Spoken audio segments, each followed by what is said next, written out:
Are you tired of this conversation? Hey Billy, give me a C sharp. Fifth string, fourth fret. I only know how to play on the dots.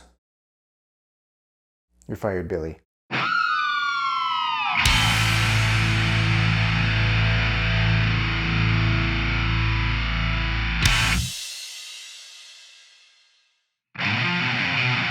Hey, I'm BK and today we're going to show you how to find any note that you need on the fretboard without confusing the hell out of you.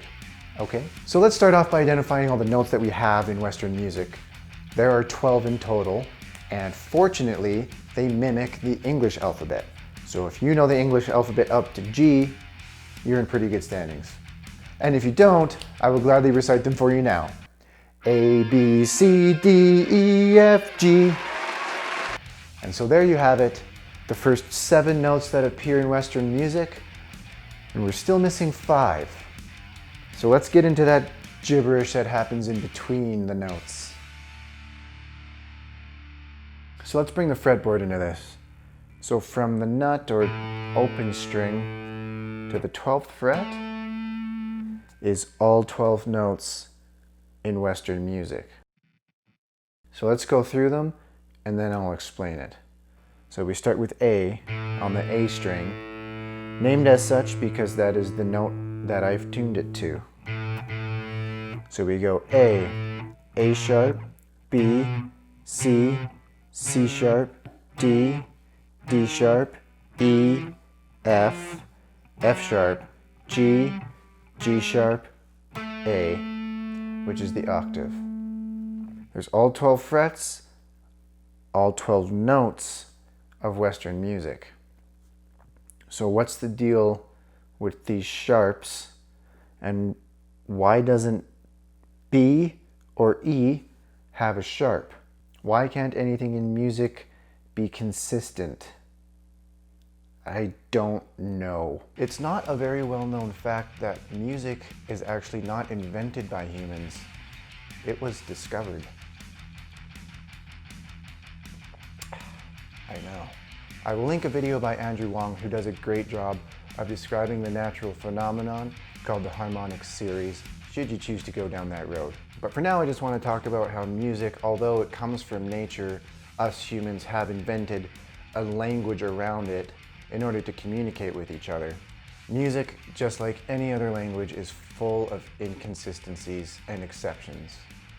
So let me see what I can do to help you remember this one about B sharp and E sharp. So if we take a moment to do the same thing we just did on guitar, now with the keyboard, and play the 12 notes between A and A, it looks like this.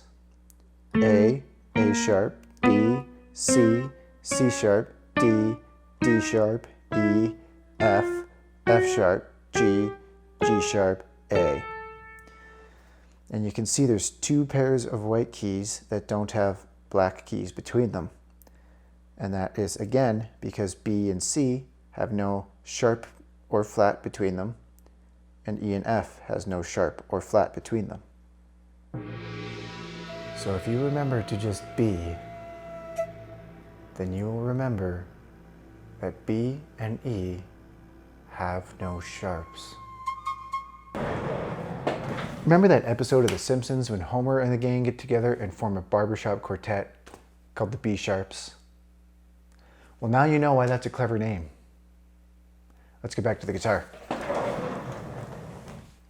Okay, let's try this again, this time applying the memory triggers that we just planted.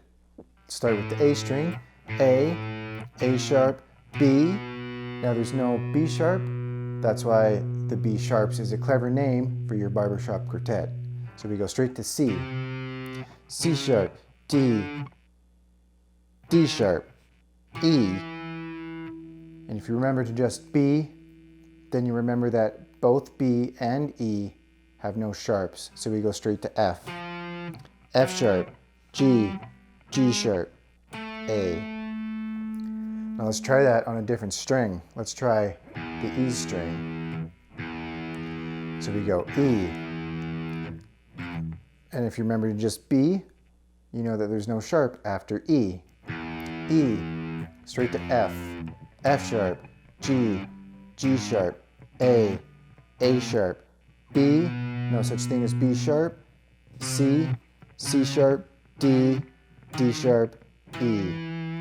And you can do that on any string. So the G string, G, G sharp, A sharp, B, no such thing as B sharp. So straight to C again, C sharp, D, D sharp, E, remember to just B, F, F sharp, G, and it starts over again.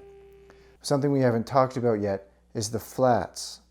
So let's take a look at, let's say, D. Now, if we want to play D sharp, we go up 1 fret, and that's D sharp right there. And if someone tells you to play D flat, you go from D down 1 fret. And now we are playing D flat. But right away you might notice that if we are playing C and someone asks you to play C sharp, well, now we're playing C sharp. And it's the same note that we used to play D flat. It's interesting to note that there is a whole lot of overlap between notes, and whether you call a note sharp or flat has to do with the starting reference point of the scale that you're playing. If we are playing E, of course there's no such thing as E sharp, so if we go up 1/2 step, that's F. Remember how the keys were laid out on the piano. There is no black keys, so there is no sharp or flat between these two. However, E flat is 1 fret below E. To find these notes quickly is if you're just on the top string, say, and you go through and you find A, E, F, F sharp, G, G sharp, A, and from A you make a power chord, well, your pinky finger is also going to be sitting on an A note. Same thing if we played a D power chord. Your pinky is another D. So that's kind of a good way to find D on 2 strings very quickly. And so that should arm you with a pretty simple way to find any note that you need to on the fretboard. And through practice, you won't even have to count anymore. You'll be able to just find it. You know, give me a D right there. Give me an E there or there. Give me a C sharp right there, right? Or here. This just gets easier and easier with practice. Alright guys, that's basically all there is to it. Just learn that musical alphabet, remember to B, and you will be able to find any note that you need on the fretboard just by working your way through it. And eventually these things will just start to sink in, and you'll get faster and faster at locating the notes that you need. So if you found this video helpful, click that like button, click that subscribe button, and we'll see you on the other side.